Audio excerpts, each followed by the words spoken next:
I think we're speeding through, so we're going to pass it off to small scale renewables and revisit the break if we need to, and if discussions pick up with these more content driven sections. So I think we'll be handing it over to Melanie to dive in.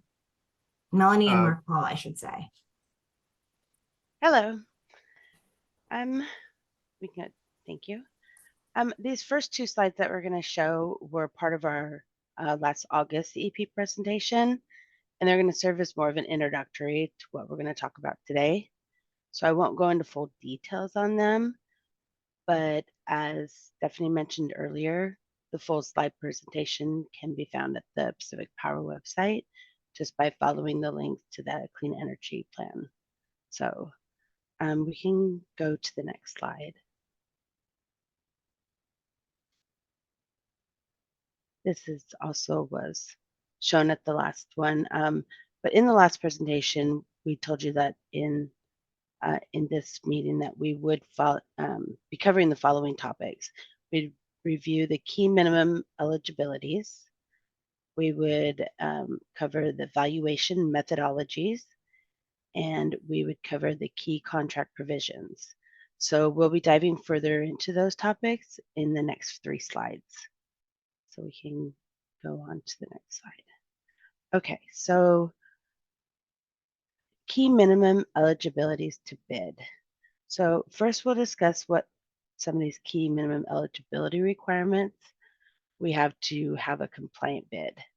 First, we have the interconnection. So you need a complete interconnection study or a signed interconnection agreement. That's a current study that reflects and supports your project bid. Then you would need a bid summary and pricing input sheet, which was to complete all the required input fields.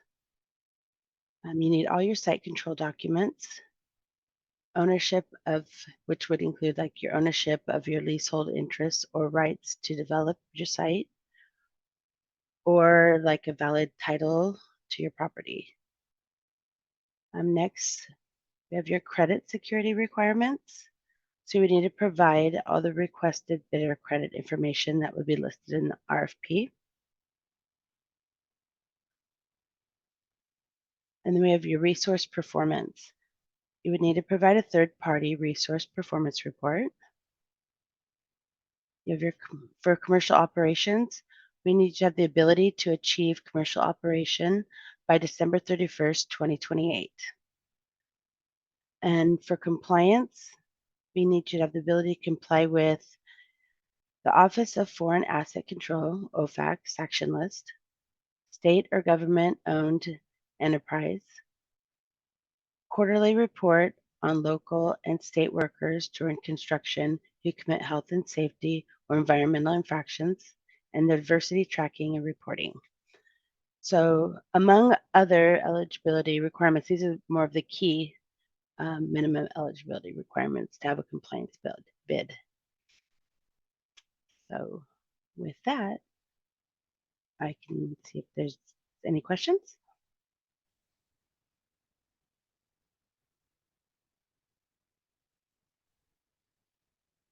I do see a hand raised. Thank you, Sylvia. Would love to hear from you. What questions, comments may you have? Thank you. Thank you for that presentation. I was wondering, I've been hearing a lot of concerns about like Pacific, the status of seeking interconnection in Pacific Core. And so I was wondering like how many projects do you see viably being able to meet the interconnection requirements, for example? And I'm not an expert in this. It's been years since I dealt internet with interconnection, but in some of my other work, I've been hearing about it. And so just curious. Thank you. And that would be a question that we'd, for our interconnection would be for our transmission group. So,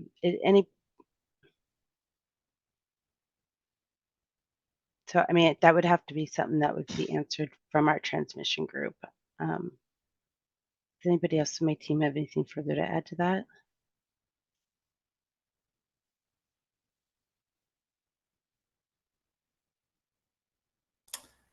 Melanie, this is Paul Johnson. Could I ask, let's see, who asked, I'm sorry, who asked the question again? Could you repeat it, please? I did hear it, but I want to make sure, want to make sure that we can either respond or take it internally and get back to you on it.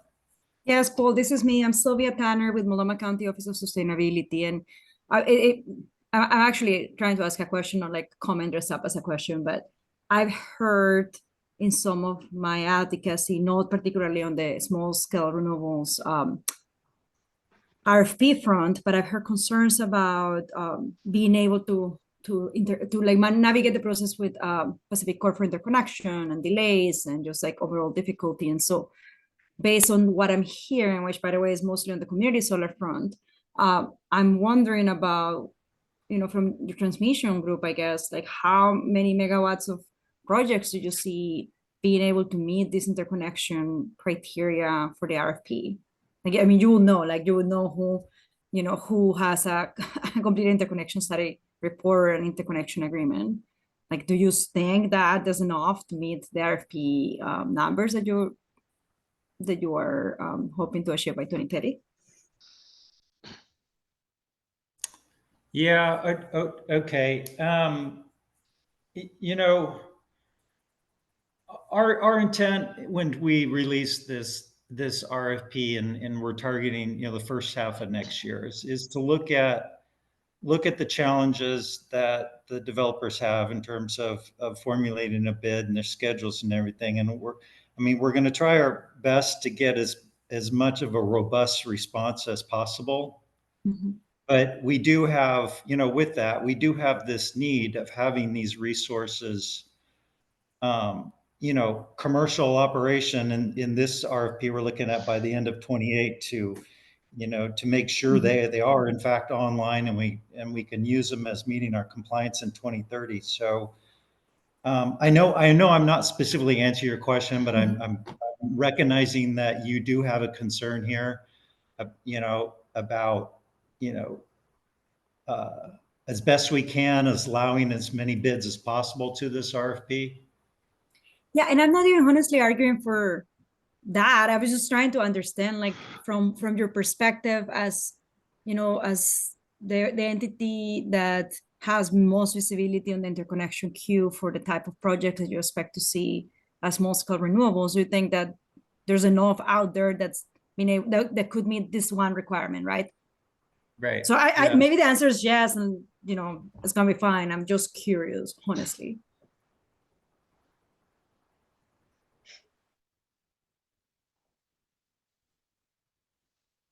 Well, and again, I think we can see what's in the queue right now on the,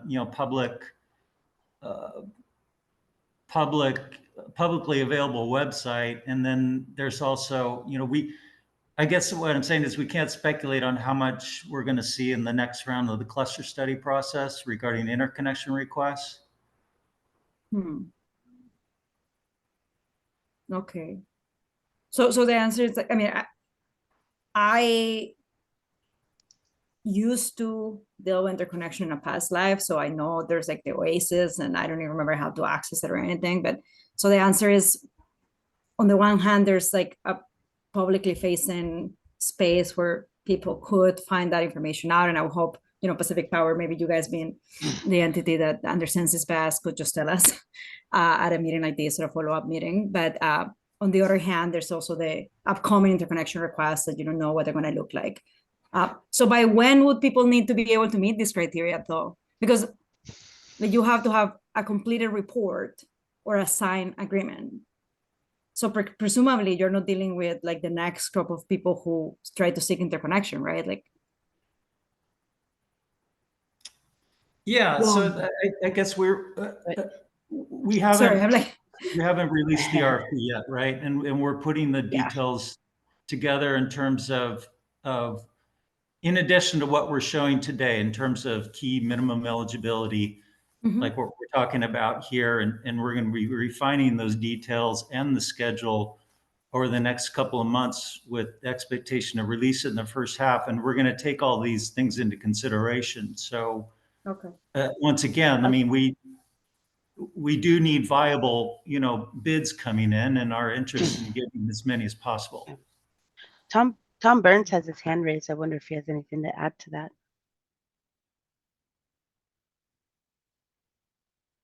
Yeah. Well, I was going to let JP go first and then Oh, maybe okay. jump in. Sorry, JP.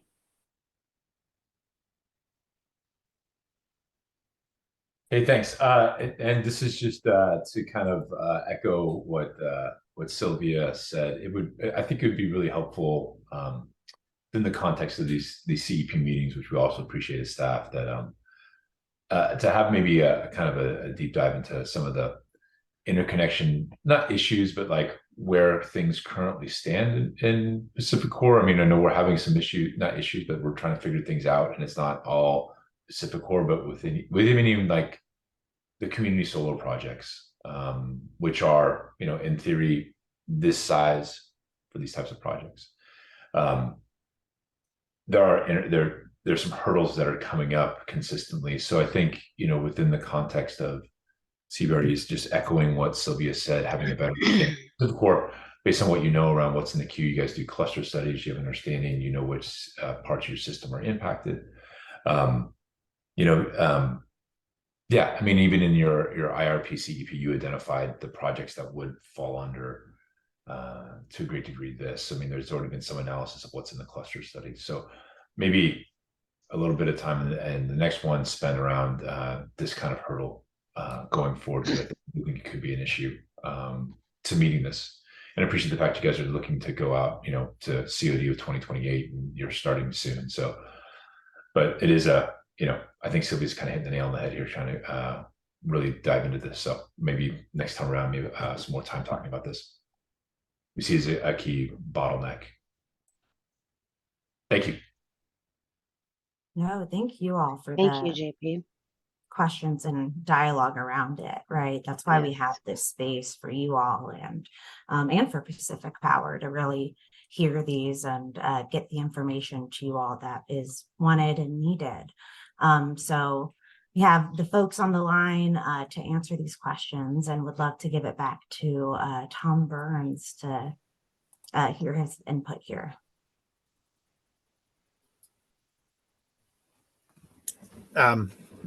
Sorry, I was coming from another meeting where I had to be dressed up, and I normally do not dress this formally on Friday afternoon. So anyway, I believe that the question is around how are we going to procure the volume of assets that we're predicting that we need, as well as what is reasonably available in the queue right now. So, and I'll kind of speak to a couple of things. One, this is a compliance obligation. So we have a set amount that we have to hit in order to make our compliance obligation. So Pacific Corp will develop projects as a backstop. It's not our preferred first line of compliance with this. We would very much prefer to have PPAs in place for all of this, because these are fairly labor intensive projects that are not something that's the core focus of a utility to operate a bunch of small scale renewable projects. So there is that backstop that we are going to make sure that is in place. But, primarily what we're doing is we are beating the bushes at every step of the way. And we continue to ask every developer that we have negotiations with, is this something that you would be interested in? We have an RFP that we're going to be issuing. We anticipate that we're going to get 2 bites at this apple. So we're going to get, round one, the RFP that we're going to be issuing early in 2024, with bids due at the end of 2024. And then we anticipate we're going to do it all over again the next year. Um, so, we're going to be very aggressive about trying to bring in every developer that has an interest in this, and really kind of, I don't know how to build excitement around it. I don't know if people get excited about small scale renewables, but that is something that we're trying to do.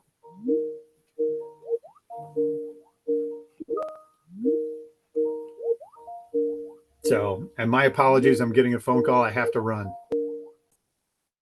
No, thank you, Tom. We all know that sound. Yep. Carol, right? Hopefully it's a positive relation for everybody though, or as positive as it can be. And hopefully that addressed a lot of the intent and the core of the questions and comments made. I do see, Caroline, that your hand is up. Would you like to chime in and ask any additional questions to the team? Yes, hi. I'm Caroline Seelig with the Green Energy Institute.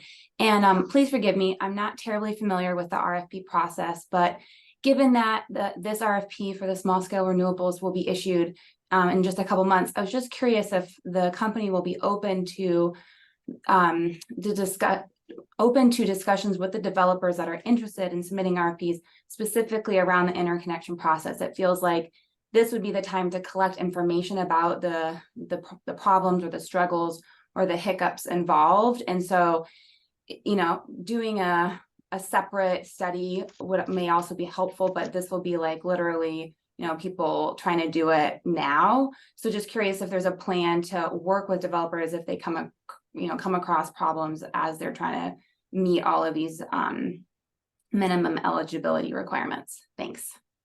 Yeah, and see, Tom apparently it was a quick call and wants to jump back in on this answer. So sure. So this is an area where we have to be very careful, because in a normal competitive bidding process, we do not have communications with the bidders until after we have generally made a decision. So in a let's just say that we've got a normal, utility scale competitive bidding process. The bids get submitted to us and we go to work evaluating the bids, and we do not have interaction with the bidders about what works better, worse, anything like that, because we have to be fair and impartial about that. And it's kind of the same thing with the interconnection. We very much want people to participate, so we're going to help out as much as we can. But, we're in the process ourselves of establishing some guidelines about how much help we can actually provide for the interconnection process and still be impartial about the whole bidding process, because, we are also the evaluator. I mean, we don't want to be, I think back to, it's like having, some child's dad be the coach of a team. How can they be impartial? That child's going to play more than any of the other kids. And that's a similar situation that we're finding ourselves in with what I believe the question and comment was based around. Now, that being said, we are working to provide, I guess, an easy access index for developers to look at and be able to, use that as a resource, because everything that we do, we have to make available to everybody. And then the last thing that I'm going to say is our the interconnection process is all governed by the open access tariff of Pacific Corp Transmission. And Pacific Corp Transmission is think of it as a separate entity from Pacific Corp or Pacific Power, because they have to be impartial and independent in how they grant access to the transmission system. So did that help shine some light on what I believe your question was? Yes, actually it did, and it completely makes sense. And I appreciate you filling out the details. So thank you so much. You're very welcome. Thank you, Tom. Yes. Thank you. Any other questions before we hand it back to Melanie to move on? Oh, I do see in the chat, Tim Lynch asked, sorry for my ignorance, but how long does an interconnection study report typically take? And general sense of cost to complete that study, trying to understand how feasible it is for community-focused developers who are just starting out to be participants in this RFP or the next iteration. So passing it back to the small scales renewable team there. Yeah. Melanie, I'll help out with that one. Thank you. Tom is And so, stealing the show today. Yeah, we can interconnection side, you know. Go for it, Tom. well, and you're not going to like the answer that I have, because the answer is it depends. And there is, and see, this in the designing of the open access tariff, this particular circumstance was not anticipated. Nobody thought, oh, you know, someday Oregon's going to want to have small scale renewables, so let's make sure we put our oat together so it, you know, accommodates that process. And open access transmission tariffs are big clunky things that require a whole bunch of stakeholder input, much more complicated than even this is, and FERC has to approve it. And so we're kind of, I think for round one, we're probably stuck with what we have. So generally speaking, and this is just a general, you know, movement of this, is that, you know, there is the submission to the cluster study process in early spring, and then in late fall, the cluster study results are released back. Now, there are some caveats to that depending upon the size of the project, because when you get down in very small, by small I mean, you know, sub 10 megawatts, there is some streamlined processes for that. And I am not, you know, super well versed on what all the requirements are for that. And that's something that we are gathering and trying to make access to that information, you know, readily available to anybody that has interest. Does that hopefully that's not the perfect answer, but it's all I have for right now. It is a great answer. And I think that it did also touch on some of the other comments that we got in the chat, including from Community Energy Project, touching on access and the queue, as well as just noting that there is the CBIAG as well that that can be used. As well as some other comments from Kate and Matt. Kate, I love your question on clean energy planning changes with traditional planning processes a bit, and asking if this would open up the opportunity to change the traditional RFP process, or if there's a way to shape the process around small scale renewables to work better for non-traditional bidders. And then Matt also asked, will there be benchmark bids submitted into the RFP? So let you jump in with these just so that we get these answered, but then we'll also hand it over to Tim afterwards for folks with their hands up. Okay, so some of these answers will be answered in the other slides as well. I mean, I can cover it now, but as far as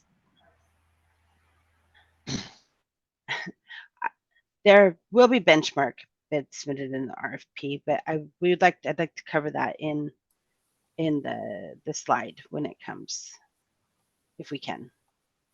Okay, And perfect. Melanie, sorry to interject.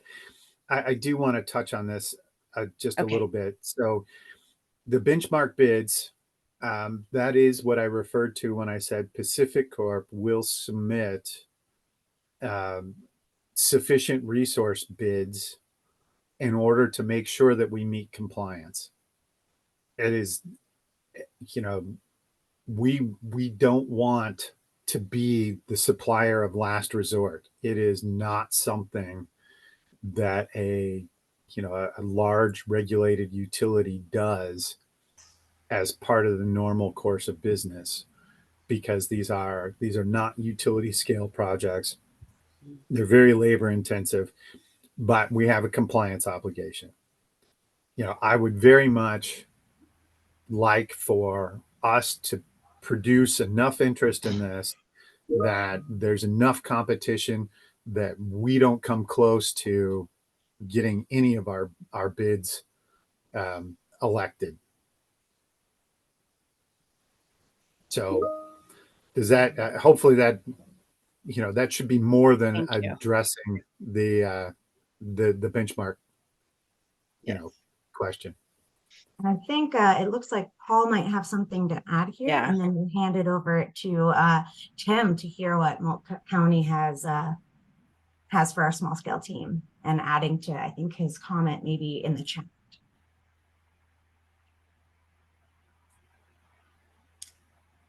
Sorry, Morgan, is that over to me? This is Paul. Yep, over to you. Okay. All right. And I just want to add really quickly to the last question on interconnection studies, and then this kind of ties into another one on in terms of having maybe another workshop on, I guess, addressing additional questions from developers.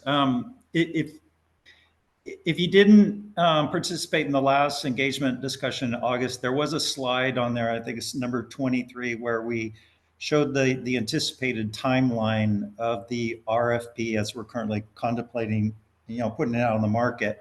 And there was a key part in there, I think, key to this discussion, and that it's contemplated that we release the RFP, and then the folks that are interested in bidding, they have an opportunity to go through the 2024 cluster study process. And then the bid submittal would be after that cluster study process finishes. So they could start the process of seeking studies on interconnection in kind of in line with that cluster study schedule, and then the bid submittal. And then the other point I wanted to make is, and this is kind of consistent with other RFPs we've issued, is that we do plan on holding, I'll call it a pre-issuance or a workshop right around when we release it, and we'll go through, what's going to be required in terms of a bid submittal. We usually have a discussion where, in those workshops, where we invite representatives from transmission interconnection to address any questions about that. So we do that as part of our all source RFP, and I think the intent is to also do that as part of this effort, so that will give people a chance to ask additional questions. So I just wanted to point that out. Thank you, Paul. Great addition. Tim, I see your hand up. Wanna jump in and tell us what you're thinking on this Friday afternoon. Sure thing. And I don't want to belabor this anymore. And Thomas, I appreciate sort of laying out, the complexities of this planning environment. I know enough to know that I don't know enough to be, navigate these waters. But I think it's really helpful from the advocate side to sort of name where these issues exist. I think that you can anticipate some of the challenges, particularly for smaller developers, and sort of understanding this timeline and pathways. And so I'd love to explore sort of for that special sort of smaller developer case that do need some extra support through this process. I work in a public agency and understand the difficulty of sort of working with a potential bidder that you then want to participate through an impartial review process. But I think there is ways we can sort of set people up for success or to become participants in this. And, for example, you mentioned the potential for an alternative pathway for a smaller scale developer, not, less than 10 megawatts, I think you said. So just being like really open about that. I think we're all here to kind of collective problem solve and recognize this is a really, really complex system we're trying to change. So yeah, just want to add that and appreciate the dialogue. No, we appreciate it. That's why we're here. So I'm jazzed that we're having this dialogue and getting all this feedback from everybody that was so generous to spend their afternoon with us. I also see another question for the SSR team from Brian Walsh in the chat. The latest Yeah. IRP mentioned that PAC believed that Oregon SSR projects, or a large percentage of project, would be from Oregon, paraphrasing. What is this based on, and will Oregon projects be weighted and scored differently?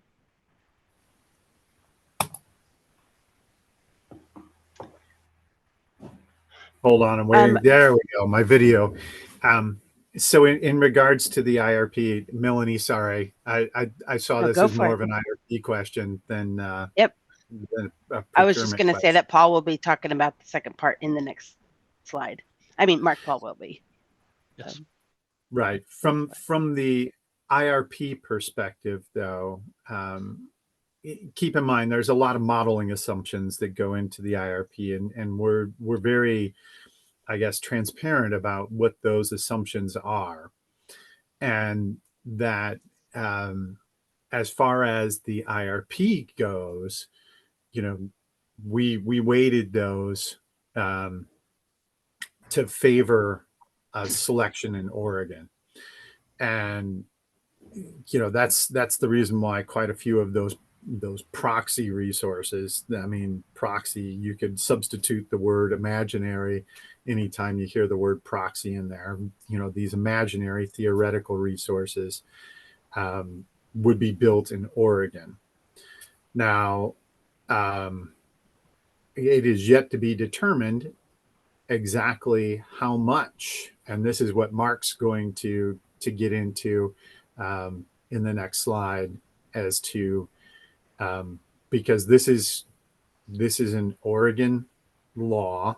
It is paid for by the ratepayers, customers in Oregon, and it is our thought that there should be some benefits. There's value in having benefits of having these resources located in Oregon, which is the jobs, obviously, the investment, potential resilience impacts, things of that nature, and we're trying to solicit input as to how we should be evaluating those in the bid scoring process. Sorry, Mark, I didn't mean to steal your thunder. Oh, no, thank you. Well, I think I was muted. unless there's I was about to say, and just adding that it's always great to hear the information twice and really solidify that. JP, I see your hand up. Want to jump in? Yeah, so I just appreciate what Tom was saying there, and I think as part of the CEP process, talking about that, we'd be happy to bring, I think bringing people together, whether it's in this meeting before the RFP gets out and getting feedback and kind of having a constructive conversation, much like around the interconnection, around what those criteria and things could be to enable that. It gets to I think some of the chat that's in here around what can be done. Kate brings that up in the chat, and I think there are things that can be done in RFP. There are things that we've even done around the interconnection and community solar program, and the design of the program. So I think this is a space that we could have that dialogue, and that would be great. And we could definitely bring not that there's a ton there, but the resources of staff, PUC to bear, and that expertise from the other RFPs in this, so that we can have good representation from especially Project Norway. Yeah, we appreciate So that. pick that space, that'd be great. Thanks. No, thank you. And I think, Ron, would you like to add here? Can you hear me? We can, loud and Yes. clear. Oh, it finally works. I've been trying to get in for 15 minutes. I agree with what Tom and Paul have said, and I want to reemphasize the fact that this RFP, like any RFP that we have done, there will be after its issuance into the marketplace. There's 2 points I want to make. After its issuance into the marketplace, there'll be opportunities. We'll have active workshops for questions to be asked, and often we have in the past had representatives from Pacific Corp Transmission available to answer questions related to the overall, in this case, it would be the cluster study process. So I that would be consistent with how we have done every RFP to date. I also want to emphasize the reason we're participating in this meeting today and others that we have participated in, and there'll be other outreach efforts that we're going to have to pursue, is to try and engage a different, I'll call it, class of potential small scale developers that we normally don't contact, as a result of the fact that we're usually looking for utility scale assets to try and muster interest in participating in this. And as what was said before, this is why we're starting off so early. It's going to take some time, whether it be individuals or co-ops or cities or what have you that want to participate in this. We have to get the message out before, and that's why there'll probably be 2 solicitations as well.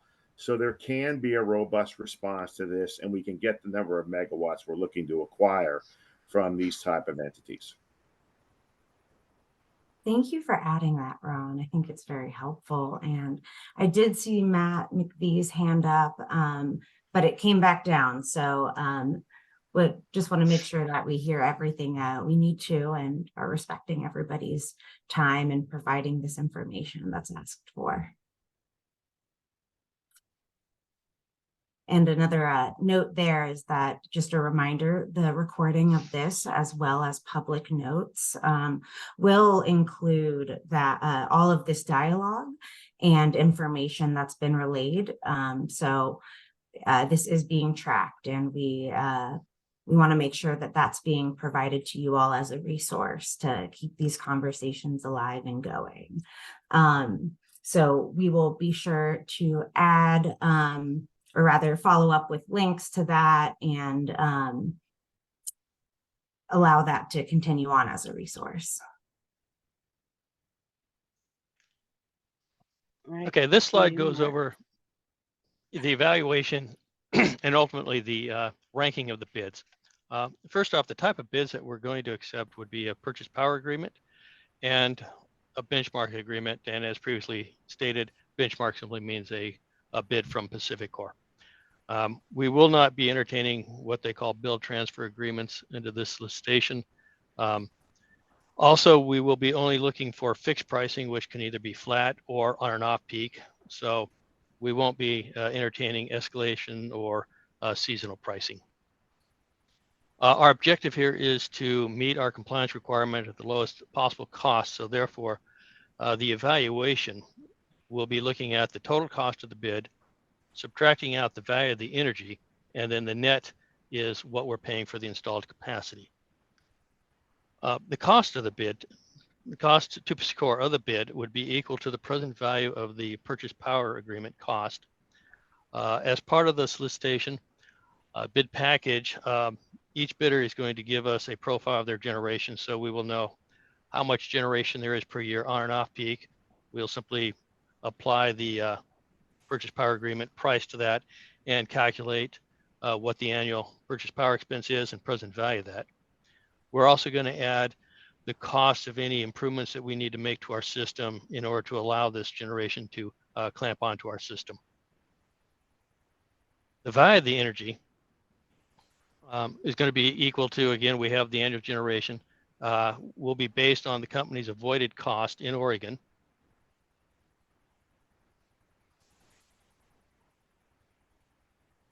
We also are looking at other potential credits to add above the avoided cost. This would include some kind of credit for no greenhouse gas emissions, what kind of a benefit we should give for a resource that's located in Oregon. Other things that we're looking at is like prevailing wages and benefits.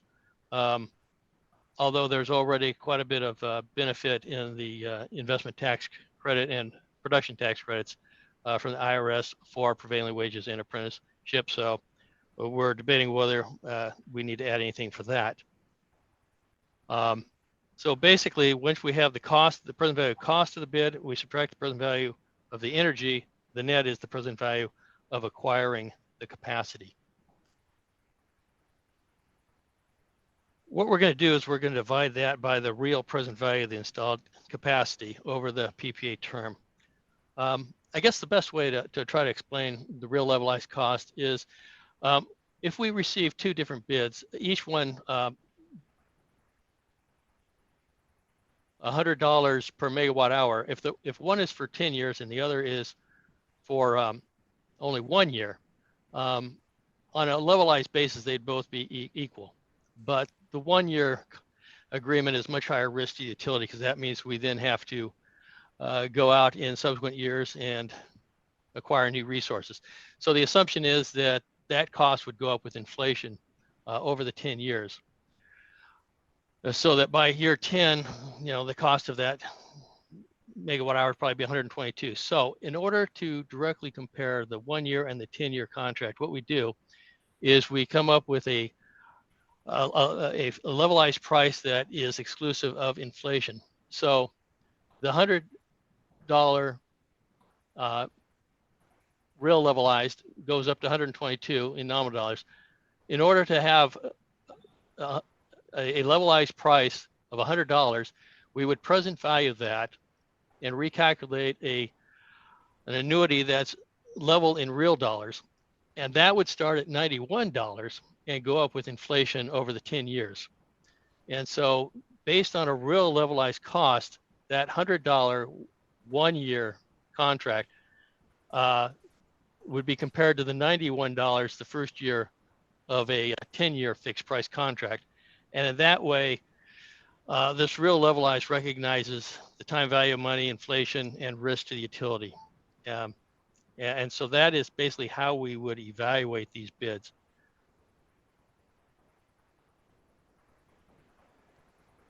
So I don't know if there's any questions.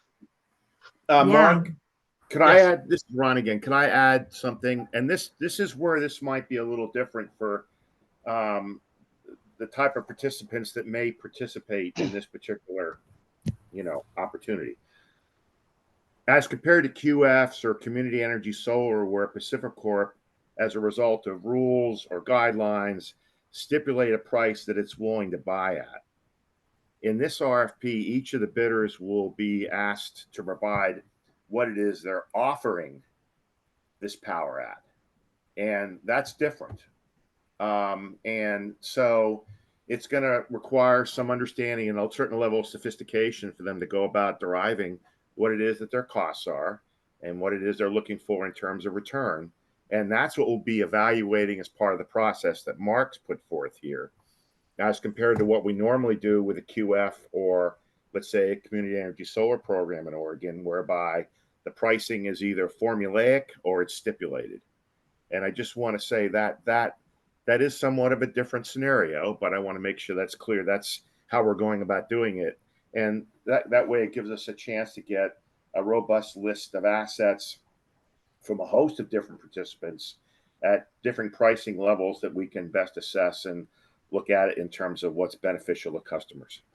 Matt, I see your hands up. Yeah, and sorry, I raised my hand earlier. That's the time when my wife's doctor called back. She So I had to drop to take that call. But I just wanted to get to a point. I'm sorry, I'm going backwards a bit. But JP, you kind of mentioned this, kind of that idea of helping develop the criteria for evaluation. And I wanted to raise that as a caution and essentially JP ask you to make sure that you're checking that with kind of DOJ regarding kind of how appropriate that may be. This, as what Ron was just saying, we're essentially going out and these are, this is going to be a wholesale energy transaction. And I want to be careful about establishing specific criteria for the evaluation, essentially using bidders, which may not be all of the bidders. I think we have to be a little bit careful of that. Also, as a wholesale transaction, we have to be careful in that while what we were outlining, what Tom outlined, we see the potential value and, trying to evaluate some, where that value is and how that might value the projects. But we have to also be very careful about these being, at least potentially FERC jurisdictional transactions. And so while we can identify kind of non-price criteria, in relations to legal obligations in Oregon, and of establishing criteria, where you've got a small subset of, potential bidders, where you also have the kind of obligation to take bidders from outside the state. We have to be very careful about how we develop those criteria. And I just wanted to raise that just for an understanding of, what we're looking at. This is not, by signing these or by, having the PPAs, we're operating in a different world that's essentially partially outside of the state jurisdiction. I think we need a shared understanding of that. Yeah, no, that was clear in the IRP CEP that this was the CBREs. You're constrained by your ability they can't just be all Oregon situs. But given the fact that Oregon's, going to be on the hook for the CBREs and the SSRs, there is a discussion that can be had, we think, at the very least, around maybe not necessarily preferencing Oregon, but there can be a conversation around non-price scoring criteria. There's at least a space for discussion to be had. And I understand the constraints you guys are under, and that's totally. And I think that's right. I think we do have to be careful about how those get developed, right? Because if you have a subset of bidders essentially trying to, block other people. Yeah, get it. Yeah. At the same time, we think there are things that can be done as a vehicle, like non-price scoring criteria around that. Yeah. We agree. And getting back to the sentence said earlier with like Sylvia, making it really clear about where on the system, there's some great data that came out in the IRP that I think can be flushed out even further around where there might be space in Oregon for projects, and making that clear doesn't necessarily give people a leg up as a developer per se, but it does raise awareness around where Oregon might be easier to do a project than other places, right? Yeah. Thanks.